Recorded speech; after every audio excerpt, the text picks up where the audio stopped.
ঠাকুরগাঁও জেলার রানী শঙ্কল থানার অন্তর্গত বনগাঁ রানীদিঘি এতিমখানা হাফিজিয়া মাদ্রাসার হাফেজে কোরআন ছাত্রদের দস্তরবন্দি উপলক্ষে ষষ্ঠ বাৎসরিক তাফসিরুল কোরআন মাহফিলের স্বনামধন্য সভাপতি, যারা ঈমান আনে এবং আমলে সালেহ করে, নেক কাজ করে, কানাত লাহুম জান্নাতুল ফিরদাউস নুজুলা, তাদের মেহমানদারি করার জন্য আল্লাহ জান্নাতুল ফিরদাউস তৈরি করে রেখেছে। খালিদিনা ফিহা লা ইয়াবগুনা আনহা হিওয়ালা, আল্লাহ বলেন এমন একটা জান্নাত যেখানে প্রবেশ করলে আর কোনোদিন বের হওয়া লাগবে না, আর আল্লাহ বের করে দিবেন না। দ্বিতীয় এই শব্দটা সালেহ শব্দের আধুনিক অর্থ কিন্তু শুধু সৎ না, শুধু নেক না। সালেহ শব্দের শাব্দিক অর্থ হচ্ছে যোগ্য। সালেহ মানে কি? এটা ক্লাস চলছে, ছাত্রের মতো বলেন তো সালেহ মানে কি? আমরা অনেককে সৎ দেখেছিলাম এই দেশে, কিন্তু যোগ্য না হওয়ার কারণে এই লোকটা যে এত দুর্নীতি মাছ এখন প্রমাণ হচ্ছে।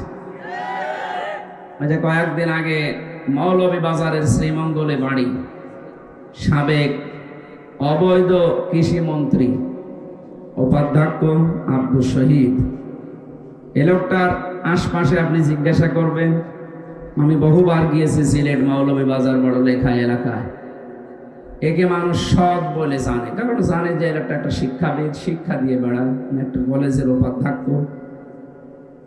কিন্তু যোগ্য না হওয়ার কারণে গত পরশুদিন তার বাড়ি থেকে 3 কোটির উপরে টাকা পাওয়া গেছে, বস্তা ভর্তি 85 ভরির উপরে সোনা পাওয়া গেছে, প্রায় 11-12টা দেশের মুদ্রা পাওয়া গেছে। তার মানে পালিয়ে যাওয়ার একটা চিন্তা ছিল। উনি সারা জীবন লেখাপড়া করেছে, মানুষকে পড়িয়েছে, আর আপনি তাকে কৃষি মন্ত্রীর দায়িত্ব দিলেন, ও কোনোদিন জীবনে মাঠে গিয়েছে। যে বিষয়ে জানে না, যে বিষয়ে যার জ্ঞান নেই, যোগ্যতা নেই, তারে ওই জায়গা দিলে ওই জায়গা নষ্ট করে। এটা এই 15.5 বছরে আমরা দেখতে পেয়েছি। এই জন্য সালেহ মানে শুধু নেক না, সৎ না। এটা শুনতে চারিদিকে শোনা যায় যে ভালো মানুষ, কিন্তু যোগ্যতা সম্পন্ন হওয়া লাগবে এবং ওই বিষয়ে তার ট্রেনিং, প্রশিক্ষণ থাকা লাগবে। এটা আজ অনেকের ভেতরে নেই। এই জন্য সেখানে স্যার আমরা দায়িত্ব দেই, দেখা যাচ্ছে ও বিষয়ে ওরে পেটে বোম মারলে ও কিছু বলতে পারে না। যিনি ছিলেন উনি তো অধিকাংশই না বুঝে এই কাজ করেছে। লা ইয়াফলিহা কওমুন, আবু হুরায়রা থেকে বর্ণিত, নবীজি বলেন কখনো ওই জাতি সফল হতে পারবে না, ওই জাতি সফলতা অর্জন করতে পারছে না, পারবে না। ইয়াফলিহার আগে লান আছে, নবীজি গ্যারান্টি দিচ্ছেন, মিথ্যা হবে না। কখনো ওই জাতি সফল হতে পারছে না, পারবে না। সে জাতির নেতৃত্বে আছে কোনো মহিলা। আল্লাহ আমাদেরকে যেভাবেই হোক অন্তত বাঁচিয়েছে। সামনে আমরা চাই যারা আসবে তারা যেন অন্তত পুরুষ মানুষ হয়, চাচা এরশাদের মতো হোক, তারপরও যেন পুরুষ হয়। ওনার পরিবর্তে এই যে যেটা এসেছিল রওশন এরশাদ, দেখেছেন আপনি ওনার কথাবার্তারা? 15.5 বছরে বহু চালিয়েছে যারা, তাদের ভেতরে উনি একজন। আমি নাম নিলাম না, এই রংপুর বিভাগ বলা যায় না কোন পানি কোন দিকে ঘোরায়। সুতরাং আমরা চাই সালেহ শব্দের শাব্দিক অর্থ যেটা 33টা অর্থ হয়, প্রথম অর্থ হচ্ছে যোগ্য। কি বললাম বলেন তো? আমরা চাই যোগ্য হিসাবে গড়ে তোলার এবং ওই বিষয়ে যেন ট্রেনিং, প্রশিক্ষণ দিয়ে ওই জায়গাটায় বসানো। এই 53 বছরের ভেতরে এটা আমরা পাইনি। আপনি ইসলামকে তুলে দেন, এ দেশটা দেখবেন এইভাবে তুলে দেবে, যোগ্যতা সম্পন্ন এবং ট্রেনিং দিয়ে, প্রশিক্ষণ দিয়ে চেয়ারে বসাবে। ওই জায়গাটা একদিকে দুর্নীতিগ্রস্ত ছিল, মুক্ত হবে, 2 নম্বরে ওই জায়গাটা এস্টাবলিশড হয়ে যাবে। আল্লাহ এইটাই জানাতে চেয়েছে। সুতরাং যার যে যোগ্যতা, আমি ওয়ারাফা'না লাকা যিকরাক, কোরআনের আয়াত দিয়ে দোয়া খেলা করার জন্য করি না, এটা বিশ্ব নবীর জন্য আল্লাহ নাজিল করেছিলেন। ওয়ারাফা'না লাকা যিকরাক, হে নবী আপনার মর্যাদা, আপনার জিকির দিনের পরে দিন উঁচু হতেই থাকবে। যারা এখানে বসে আছে অবশ্যই এদের সম্মান এলাকায় আছে, নাই তো এখানে আপনি আনতেন না। সুতরাং ইনাদের ঈমান যা আছে এবং যোগ্যতা অনুযায়ী আল্লাহ যেন দুনিয়া আখিরাতে সম্মান বাড়িয়ে দেয়। আর যার ঈমান নেই, যোগ্যতা নেই, এখান থেকে যেন নামিয়ে দেয়। ও বলছে ঠিক, নামানোর দরকার নেই, আল্লাহ যেন উপরে তোলে। সামনে বসা মুসলমান ভাইরা, পর্দার আড়ালের সম্মানিতা মা এবং বোনেরা, প্রশাসনের ভাইরা, বিশেষ করে এতক্ষণ যারা আলোচনা করছিলেন, মাওলানা হুসাইন আহমেদ মাহফুজ, মাওলানা রুহুল আমিন, অন্যান্য ওলামা ইকরাম, যার মাধ্যমে আপনাদের এখানে আসি, এই ঠাকুরগাঁও, পঞ্চগড়, এই সমস্ত জেলাতে, সেই কুষ্টিয়া, এখান থেকে প্রায় 450 কিলোমিটার পথ, যাওয়া আসা 900, তার মানে 1000 কিলোমিটার আমার রান করা লাগে। এ বিশাল দূরত্বে যিনি নিয়ে আসেন আপনাদের এলাকার সন্তান, বিশিষ্ট ইসলামী চিন্তাবিদ মাওলানা সুলতান আহমেদ, সবাইকে নিয়ে আল্লাহর দরবারে নতশিরে শুকরিয়া জানাচ্ছি, যিনি আমাদেরকে সুস্থ রেখেছেন। আমি সকাল 9:30টার পর থেকে হঠাৎ করে অসুস্থ হয়ে গেছি। আপনারা জানেন গত মাসের এই সময় রংপুরের তারাগঞ্জে স্টেজে ওঠার পরে আমার ডায়াবেটিস এবং এই প্রেশার আপ ডাউন করার কারণে অন্ধকার দেখছিলাম। আজকে সকালেও এরকম, সেইবার এই মাথার এই বাম সাইড হয়েছিল, এবারে ডান সাইডে মনে হচ্ছে যে ব্যথা করছে। তারপরও যাক স্বাভাবিক এখন লাগছে। আমরা যেন দোয়ার মাধ্যমে আল্লাহ যেন আমাদেরকে সুস্থতা দান করেন। এবার আমার মনে হয় পর্যাপ্ত ঘুম এবং রেস্টের দরকার ছিল, কিন্তু আপনাদের মাহফিলগুলো তো সব সিরিয়াল করা অনেক আগে, এমনিতেই ঝামেলা হয়ে গেছে। এবার যদি না আসতাম তো আমার মনে হয় কমিটি মায়ের খেত। এখানে কথা বলবেন না কেউ। আমরা যারা সুস্থ আছি এবং এই যে কথা বলতে পারছি, খলাকাল ইনসান আল্লামাহুল বায়ান, মানুষ যে কথা বলতে পারে এটা আমি আল্লাহ তাকে শিখিয়েছি। মানুষ বানিয়েছিও আমি, কথা বলা শিখিয়েছি আমি। কথা বুঝতেছে? মানুষ বানিয়েছে কে? মানুষকে আল্লাহ দুইটা জাতি বানিয়েছে, একটা নারী, একটা পুরুষ, দুইটা শ্রেণী না? এটাকে আমরা বানিয়েছি কেউ? এই যে খলাকাল ইনসান, এর ফাইল সরাসরি আল্লাহ নিজে। আল্লাহ বলেন আমি বানিয়েছি এই দুইটা শ্রেণীতে। অথচ আজ অনেকেই বিভিন্ন জায়গা থেকে স্লোগানের মাধ্যমে এই দুইটা জাতিকে এক করে দিতে চাচ্ছে, যার বাস্তব প্রমাণ আজকে সারা বাংলাদেশে বিভিন্ন জেলাতে, এমনকি ঢাকাতে সমকামিতা যারা করে তাদের অফিস খোলার চিন্তা ভাবনা চলছে। আমরা স্পষ্ট জানাচ্ছি এই অনুষ্ঠান থেকে, যেহেতু এটা রেকর্ড হচ্ছে, সারা দুনিয়ায় ছড়াবে। আর আমার সামনে এখন মাত্র এই 10-20 হাজার লোক না, এখন আমার সামনে 18 কোটি মানুষ। মুসলমানদের পক্ষ নিয়ে আমি আহ্বান জানাচ্ছি, এদেশে যদি একটা মুসলমানও বেঁচে থাকে, কখনো আল্লাহর নিষিদ্ধ কাজ এই সমকামিতা এই দেশে প্রতিষ্ঠিত হতে দেওয়া যাবে না। এটা যে কত বড় নিকৃষ্ট কাজ। লূত নবী আলাইহিস সালামের আমলের দিকে তাকা। আল্লাহ ডেড সি বানিয়ে দিয়েছেন, মৃত সাগর জর্ডানে, এই গোনাটা করার কারণে। নারীতে নারীতে তারা বিয়ে করত, পুরুষে পুরুষে বিয়ে করত। এই গোনাটা এই হাজার হাজার বছর পরে আবার কাদেরকে কোন ভূতে কামড়িয়েছে আমরা বুঝতেছি না। পশ্চিমাদের এই সমস্ত দর্শন এই দেশে নিয়ে এসে তারা এই দেশে এখন অফিস খোলার চিন্তা ভাবনায় আছে। মানবাধিকারের নাম নিয়ে যদি কেউ সমকামিতাকে প্রমোট করে, ওর সঙ্গে সঙ্গে কাফের, কারণ আল্লাহর নিষিদ্ধ কাজকে আপনি সাপোর্ট দিচ্ছেন। সুতরাং আমরা যারা এই দেশে জীবিত আছি, আমাদেরকে মেরে ফেলার আগ দিয়ে এদেশে একটা মুসলমান বাকি থাকতে আল্লাহর নিষিদ্ধ কাজে জমিনে হতে দেওয়া যাবে না। তাহলে গজব নাজিল হবে, শুধু আপনিই মরবেন না, আমারও মরা লাগবে।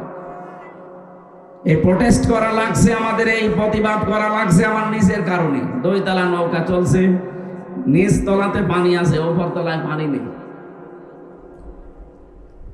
পানির ব্যবস্থা নিচতলায় করলে নৌকাটা ডুবে যাবে, এই জন্য পানির ব্যবস্থা করেছে কর্তৃপক্ষ উপরতলায়। নিচতলায় যারা আছে এরা বারবার পানি নিয়ে আসতে যায় উপরে। উপরের লোকজন বিরক্ত হয় যে একটা কথা হলো, নিচে আপনাদের হাতের নাগালে পানি আছে, বারবার ডিস্টার্ব করেন মানে। ওরা বলছে ঠিক আছে, আর আসবো না, পানিও নেব না, দেখি হাতের নাগালের পানি। যে যদি একটা তক্তা খুলে নেয়, আর উপরে যারা আছে ওরা যদি বলে ঠিক আছে যা করবি করগা, উপরেও যারা আছে নিচে যারা আছে সব ডুববে না?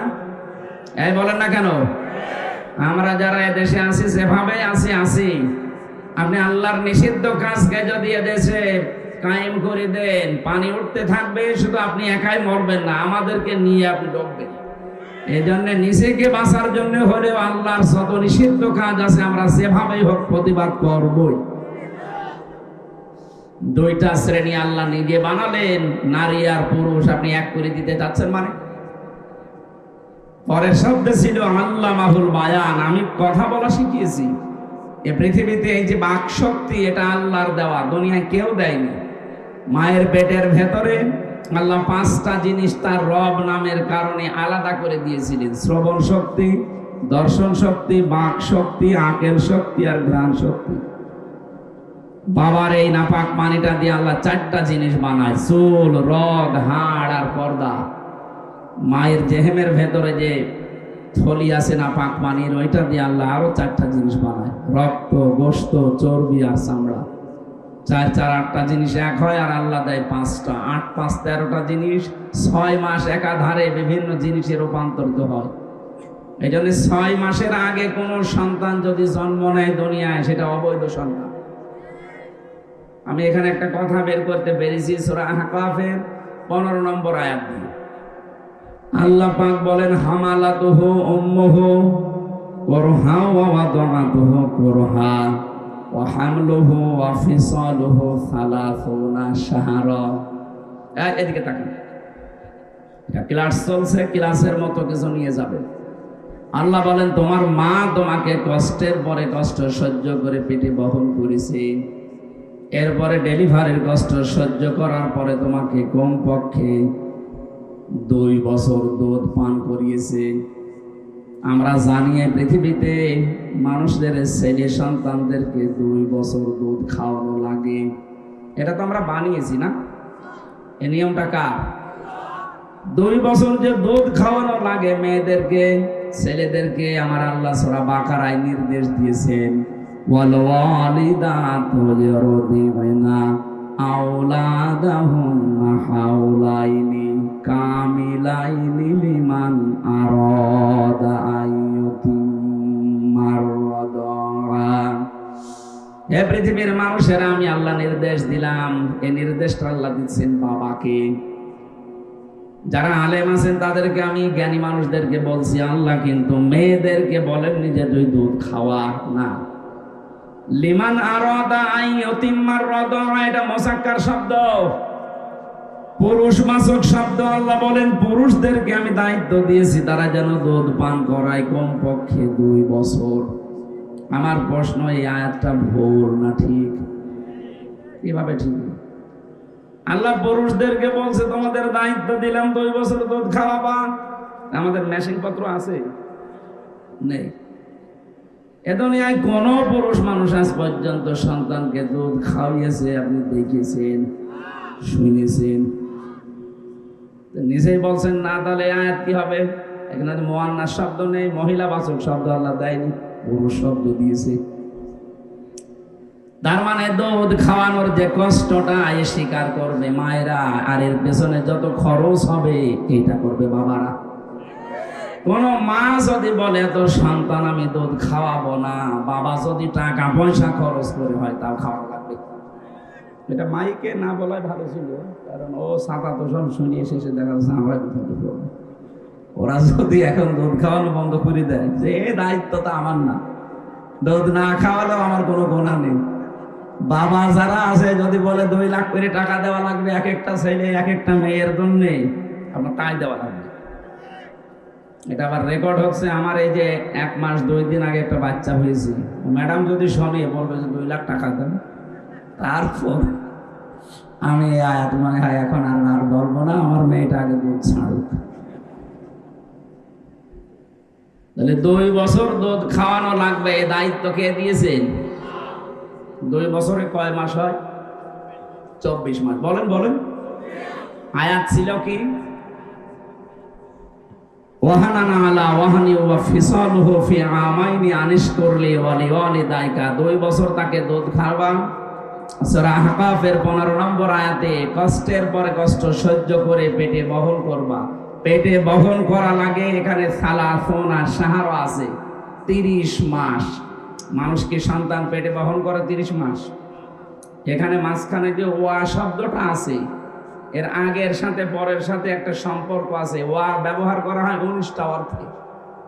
এই যে যোগসূত্র তৈরি করার জন্য ওয়া ব্যবহার করা হয় বালাগাত মানতে অনুযায়ী। আগের এই শব্দ পরের এই শব্দের সাথে জোড় দিলে 30 মাস হয়, তার মানে কষ্ট করে বহন করা আর দুধ খাওয়ানো সব মিলে 30 মাস।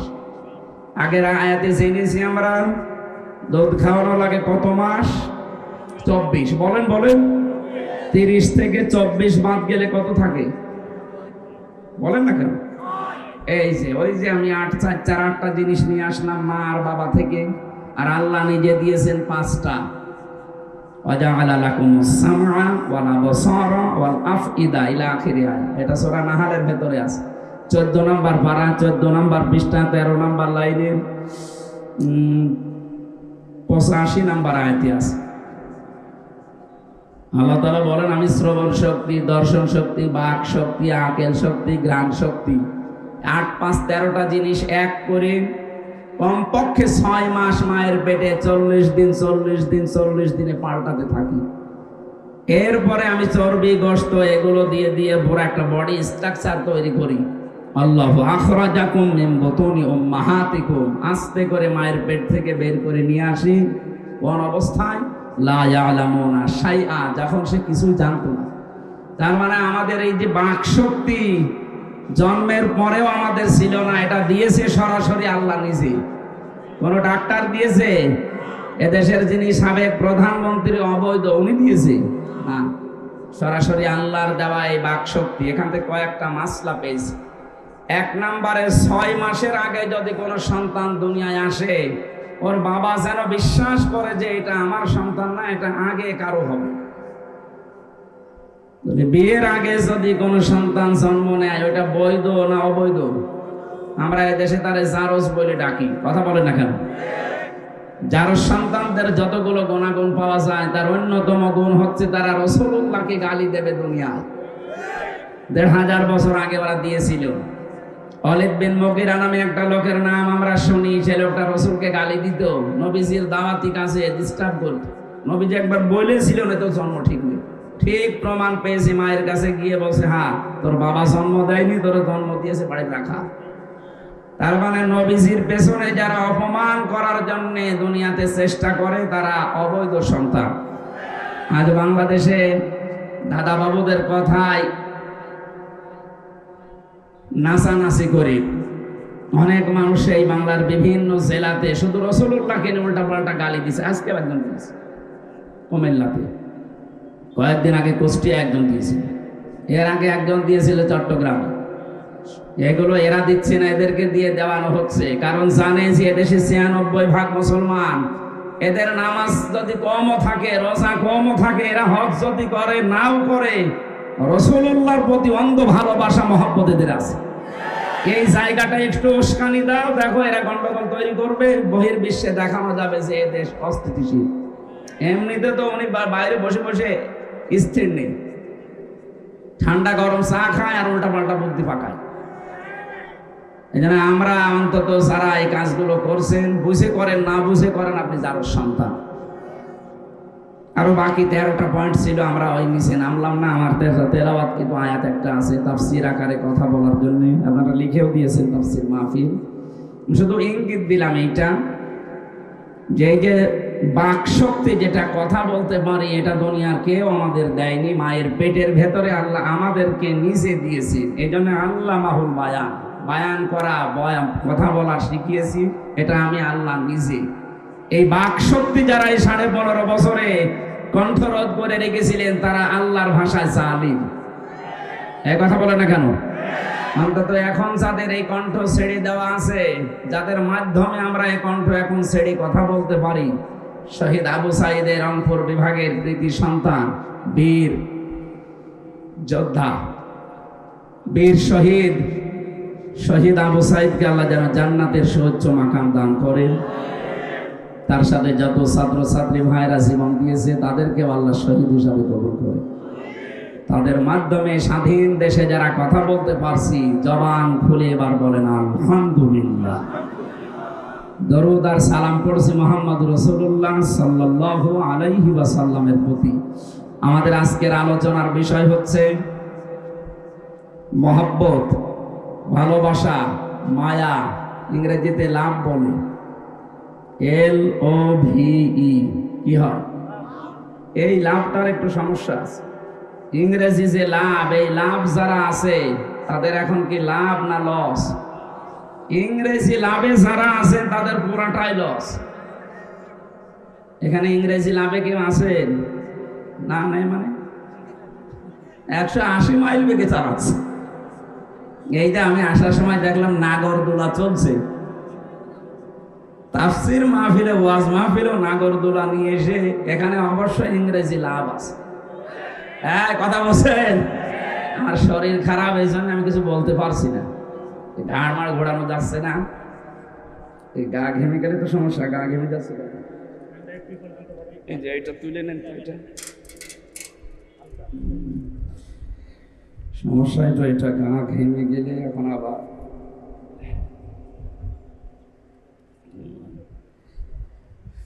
এত পাতলা জামা গায়ে দেওয়ার পরে যদি গা ঘেমে যায়, আমার শরীরে কিছু নেই অথচ গা ঘামে কেন বলতো? ধাক্কা দিলে আমি পড়ে যাবো, অথচ আমার গা ঘাম। কোরআনে কারিমের সূরা আলে ইমরানের 14 নম্বর আয়াত আমরা তেলাওয়াত করেছি। 6 থেকে 7টা বিষয়ের প্রতি ভালোবাসা, মহব্বত আল্লাহ বলেন আমি মানুষের ভেতরে তৈরি করে দিয়েছি। এখান থেকে যেই মানুষগুলো উত্তীর্ণ হতে পারবে সফলতার সাথে, এদের জন্য উত্তম বাসস্থান, তার মানে আল্লাহর বানানো জান্নাত অপেক্ষা করছে। আমরা যেন এই 6-7টার পেছনে পড়ি, আমাদের বিশাল আবাসস্থল যেটা আল্লাহ বানিয়েছে আমাদের জন্য, ওইটা ভুলে না যায়। প্রথমে আল্লাহ জানিয়েছেন সজ্জিনা লিন্নাস, মানুষের জন্য আমি সুশোভিত করে দিয়েছি, আকর্ষণীয় করে দিয়েছি, ভালোবাসার বস্তু বানিয়েছি।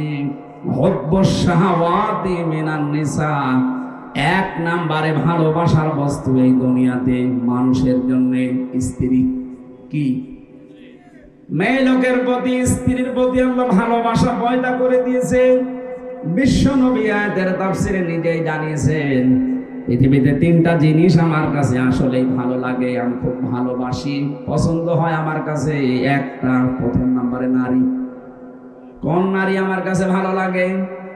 আদ-দুনিয়া কুল্লুহা মাতাউন ওয়া খায়রু মাতাউদ দুনিয়া ইমরাতুস সালিহা, পৃথিবীর সব কিছু সম্পদ, এর ভেতরে উত্তম সম্পদ আল্লাহওয়ালা মেয়ে মানুষ। কি মেয়ে মানুষ?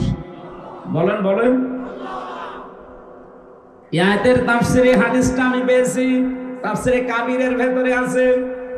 পৃথিবীর প্রথম ভালোবাসার বিষয় নবীজির কাছে, যেহেতু স্ত্রী মানুষ, কিন্তু নবীজি বলেন এই স্ত্রী হলে সবারটা না, এই স্ত্রী আমার নিজেরটা। আমাদের কাছেও স্ত্রী ভালো লাগে, কিন্তু নিজেরটা বাদ দিয়ে অন্যেরটা। অবশ্য ঠিক। আপনি যে বলছেন এলাকায় ইংরেজি লাভ নেই, ও তো চালিয়ে যাচ্ছে। যারা পরকীয়া প্রেমে আছেন, নিজের স্ত্রী বাদ দিয়ে অন্যের সাথে যারা লাইন করেন, আপনার এই চেহারার যে উজ্জ্বলতা, এটা নষ্ট হয়ে যাবে। 2 নম্বরে আপনাকে অভাব ঘিরে ধরবে। 3 নম্বরে আপনি যখন মারা যাবেন, এই পরকীয়া প্রেমের এই অপরাধের কারণে আপনি ঈমান পাবেন না, বেঈমান হয়ে মারা যাবেন। এই জন্য যারা এই গুনায় আছেন, অনেকে এখানে আছে আমি জানি, যদি কেউ থাকেন এক্ষুনি তাওবা করবেন, ওই মহিলার নাম্বার ডিলিট করে দেবেন, ওর সাথে যোগাযোগ, কথাবার্তা সব আজকে থেকে ডিলিট করবেন। কারা হাত তোলেন তো? এই যে 2-1জন আছে। আমি হাসির খোরাকি দেই, যে 2-1জন হাত তুলেছে, ওর মনে হয় এখন মুসলমানই দেন। যারা এই কাজে আছি আমরা, অবশ্যই এখানে যদি আমার মনে হয় জিবরাইল আসতো, ধরে ফেলতো। যেহেতু আমাদেরকে সিস্টেম আল্লাহ দেয়নি, নিজেদের থেকে আজকে পাল্টাবেন। মোবাইল হাতে নেবেন, ওই রকম কোনো নাম্বার থাকলে, শুধু পুরুষরা না, নারীদেরও যদি এরকম লাইন থাকে, এক্ষুনি পাল্টিয়ে ফেলবেন। এটা মনে হয় যে দুনিয়ার কাছে আর কি, একটু গল্প সল্প করি, একটু আনন্দ পাই। আরে ভাই, এটা সংসার ভাড়া, দুনিয়ার সব কিছু নষ্ট করার সময়। আপনার নিজে জায়েজ স্ত্রী থাকতে আপনি যার দিকে নজর দেখছেন, ওর ভেতরে কি জিনিসপত্র বেশি আছে? একই জিনিস আছে। কোন কারণে এই গোনায় যাওয়া লাগবে? আপনার চেহারার সৌন্দর্যতা নষ্ট হয়ে যাচ্ছে। যারা পরকীয়া প্রেমে লিপ্ত, আপনি আমার সামনে নিয়ে আসেন, আমি চেহারা দেখে বলতে পারবো হ্যাঁ, এই কাজ চালাচ্ছে। আপনাকে অভাব ঘিরে ধরবে, বিভিন্ন রকমের অভাব আপনার সামনে আসবে। হ্যাঁ, মনে হবে যে এত টাকা উপায় হচ্ছে, কিন্তু অভাব যায় না। 3 নম্বরে সবচাইতে বড় ক্ষতি হবে, আপনি বেঈমান হয়ে মরবেন। নামাজ পড়লেও আপনি বেঈমান হয়ে মারা যাবেন, ঈমান পাবেন না। আল্লাহ হেফাজত করুন, বলেন আমিন। এই গোনাটা সারা দেশে চলছে এখন। আগে আরো বেশি ছিল ভারতের এই সিরিয়ালের কারণে, এখন সিরিয়াল কি বন্ধ হয়েছে? তার মানে এখনো আছে এটা। নেককার মহিলার গুণাগুণ হিসাবে যে সালেহ শব্দটা আছে এখানে, আদ-দুনিয়া কুল্লুহা মাতাউন ওয়া খায়রু মাতাউদ দুনিয়া ইমরাতুস সালিহা। নেককার মহিলা কাকে বলে? নবীজি বলেন ওইটা নেককার যেই মহিলার দিকে তার স্বামী যখনই তাকায়, স্বামীকে যেভাবেই হোক আনন্দ দেয়। আমাদের মেয়ে লোকের ভেতরে সমস্ত অভ্যাস পাওয়া যায় না। সারাদিন লোকটা পরিশ্রম করে, চাকরি বাকরি করে, ব্যবসা বাণিজ্য, মাঠে ঘাটে কাজ করে বাড়িতে আসে, ওর চেহারা দেখলে ক্লান্তি সব দূর হওয়া দূরের কথা, ক্লান্তি আরো বাড়ে। এই জন্য নবীজি জানিয়েছেন, কোন স্ত্রী লোক যদি তার স্বামীকে আনন্দ দেওয়ার জন্য সাজগোজ করে পরিষ্কার পরিচ্ছন্ন থাকে, যতক্ষণ পরিষ্কার পরিচ্ছন্ন থাকবে ততক্ষণ নফল নামাজের সওয়াব পাবে। এটা অধিকাংশ মেয়ে লোকের ভেতরে আজ পরিবারে নেই। এই জন্য নিজের বউ বাদ দিয়ে অন্যেরটার দিকে মানুষ নজর দেয়। দেখেন বলছে ঠিক, তার মানে মেয়েরা এই কাজ আসলে করছে না। সম্মানিত মা বোনেরা, এটা দুনিয়ার কাজ না। আপনি স্বামীকে আকৃষ্ট করার জন্য আয়নার সামনে বসে সাজবেন, মনে করবেন 10 মিনিট আমি নফল নামাজে আছি। জোরে বলুন সুবহানাল্লাহ। হযরতে উম্মে সালমা রাদিয়াল্লাহু তাআলা আনহা, আমাদের মা, বিশ্বনবী জিহাদের ময়দান থেকে আসছেন, খবর পাঠিয়ে দিলেন যে আমি আসতেছি, বাড়িতে খবর দাও। এখানে একটা সফরের নিয়ম আছে। কেউ যদি সফর করে জিহাদের ময়দান, যুদ্ধের ময়দান, কোন দূরত্বের সফর শেষে বাড়িতে যান, প্রথমেই বাড়িতে ঢোকা ঠিক না। আগে এলাকার কোন মসজিদে, মক্তবে, মাদ্রাসায় আগে আশ্রয় নেবেন, ওখানে যে 2 রাকাত নামাজ আদায় করান, আর বাড়িতে খবর পাঠানো যে আমি আসতেছি, তাকে রেডি হতে বলেন। কথা বুঝতেছেন? বিশ্বনবী জানালেন আমি আসতেছি। উম্মে সালমা বলেন আমার স্বামী আসবে, পৃথিবীর সবচাইতে বড় মেহমান। এজন্য আমার নিজের ঘর দোর যা ছিল সব পরিষ্কার করলাম, শরীরে যা আছে ময়লা মাটি সব আমি পরিষ্কার পরিচ্ছন্ন করে রেডি হয়ে আছি। বিছানায় নতুন চাদর বিছিয়েছি, ঘর বাড়িতে যা যা বিউটিফাই করা দরকার আমার মন মতো করেছি। পাশের মেয়েরা জিজ্ঞাসা করছে উম্মে সালমা কি হয়েছে, আজকে কে আসবে? আমাদের মা বিশ্বনবীর স্ত্রী ডাক দিয়ে বলে পৃথিবীর শ্রেষ্ঠ মেহমান আমার স্বামী আসবে। আপনার স্ত্রীকে হাদিসটা একটু মিলান তো। ও যদি বাড়িতে সাজগোজ করে, নতুন বিছানা বিছায়, নতুন শাড়ি যদি পরে, জিজ্ঞাসা করবেন কি গো আজকে কি হয়েছে, ও আপনার মুখের উপরে বলবে কেন তুমি জানো না লোক আসবে। তার মানে আপনি ওর কাছে লোকই না। কি আপনি ওর কাছে কি? আপনি একটা দেবতা। ওর বিয়ায় যদি আসে, বিয়ায় আসে, তাকে ও লোক মনে করে, অথচ আমরা ওর কাছে লোকই না। আর নবীর স্ত্রী বলছে পৃথিবীর শ্রেষ্ঠ মেহমান আমার বাড়িতে আসছে, আমার স্বামী। এই জন্য আমি পরিষ্কার পরিচ্ছন্ন হয়ে আগ্রহ নিয়ে বসে আছি। যতক্ষণ আমি বসবো ততক্ষণ আমার নফল নামাজের সওয়াব হবে। সম্মানিত মা বোনেরা, নেককার হওয়ার জন্য নবীজি প্রথমে নামাজ দেননি, প্রথমে দিয়েছেন স্বামী যখন আপনার দিকে তাকাবে আপনি স্বামীকে খুশি করবেন। হয় সাজগোজ দিয়ে, নিজের চেহারা সৌন্দর্য দিন, অথবা যে কোনো কায়দায় কথাবার্তা দিয়ে হোক, আর কি আড্ডা করে হোক, যদি স্বামীকে কাতুকুতু দেওয়া লাগে তাও দেবেন। কি স্বামীকে কাতুকুতু দেওয়া জায়েজ নেই? নিজের স্ত্রী যদি স্বামীর সাথে খুনসুটি করতে গিয়ে, ইয়ার কি আড্ডা করতে গিয়ে দাঁত বের করে ফেলে, যতগুলো দাঁত আপনি দেখতে পাবেন অতগুলো নফল হজের সওয়াব পাবেন। পারিবারিক জীবন নিয়ে কিছু কথা বলছে এই কারণে, কারণ অধিকাংশ পরিবারে আর শান্তি নেই। আবার দাঁত দেখায় স্বামী বাদ দিয়ে জনগণকে। আবার হাদিস শোনার পরে বাড়ি যেয়ে দেখবেন দাঁত কেলিয়ে পড়ি আছে। কি গো না হুজুর বললো যে কয়টা দাঁত দেখবো ওই কয়টা নফল না। 6টা দাঁতের কথা পর্যন্ত আমি পেয়েছি মিশকাত শরীফের ভেতরে। কেউ যদি 6টা দাঁত ও হাসতে গিয়ে মেয়েরা বের করে স্বামীকে দেখায়, 6টা নফল হজের সওয়াব পাবে। এখন একটা নফল হজ করতে গিয়ে ওমরা কমপক্ষে 1 লক্ষ টাকা খরচ, তার মানে 6 লাখ টাকা আপনি আল্লাহর রাস্তায় দান করলে যে সওয়াব পাবেন, স্বামীর সাথে একটু ইয়ারকি আড্ডা করলে ওই সওয়াব পাচ্ছেন। জীবনে এই যে যারা স্বামী বসে আছে, আপনার দাঁত দেখিয়েছি না, একটা স্বামীর মুখের দিকে তাকান, ওগুলো পাচ্ছেন না। আমরা অশান্তিতে আছি। সম্মানিত মা বোনেরা, শুধু দুনিয়ার বিষয় না, এটা আপনাকে নেককার হওয়ার জন্য এই গুণটা অর্জন করা লাগবে। 2 নম্বরে, স্বামী যেটা পছন্দ করে ওটা যদি জায়েজ হয়, জীবন গেলেও আপনাকে ওটা মেনে নেওয়া লাগবে। এই কথা বলছেন না কেন? এ পৃথিবীতে আমি সহ যত স্বামী আছে, প্রতিটি স্বামী পছন্দ করে বিয়ের পরে যেন আমার মা বাবা আমার সাথে থাকে। এটা চাই না আমরা? 100টা পরিবারের প্রায় 95টা পরিবারের বউ এটা চায় না। বিয়ে করার পরেই কেমন যেন বলে আলাদা হও, এই কথা বলেন না? এই কথা বলাতে তাকে অনেকে বাধ্য করে। কে? এই বউকে বাধ্য করার পেছনে যারা কলকাঠি নাড়ে, তারা এই বউর মা আর ওর বড় বোন। ওখান থেকে শুধু টিপস দেয়, এই আর কতদিন আলাদা হ, আরামে খেতে পারবি। এরকম বউ দেশে নেই? কার বউ এরকম ছোট মনের আছে? হাত তোলেন তো। এই যে আল্লাহর ওলি পাওয়া গেছে। আপনি যে কোন জাহান্নামে আছে, এই লোকটার বউ এখানে আছে না? ও কি মানুষ? 1000 মানুষের সামনে ওর স্বামী হাত তুলছে, আর মানে আলাদা হওয়ার জন্য এলাকায় মানে এগুলো আছে। আমি লংগদু, এই যে রাঙ্গামাটি জেলা, ওখান থেকে আসার সময় দেখেছিলাম একটা বৃদ্ধাশ্রমে আমার নিয়ে গেল। যে দেখি এক কলেজের অধ্যাপক কাঁদতেছে, হাওমাও করে কাঁদছে, ওর মায়ের পা ধরে বৃদ্ধাশ্রম। মা বলছে, সন্তান বাবারে, আমি যখন মারা যাব তখন আমার এই মাথার উপরে যে ফ্যান ধরে, এই ফ্যানটা পাল্টিয়ে নতুন ফ্যান লাগিয়ে দিবি, এটা পুরাতন হয়ে গেছে। ছেলে বলছে, মা তুমি তো মারাই যাবে, তখন আবার ফ্যান কি হবে মরে গেলে? মা বলে, বাবা আজ 2 মাস আমি এখানে আছি, তুই তো খোঁজ নিস না।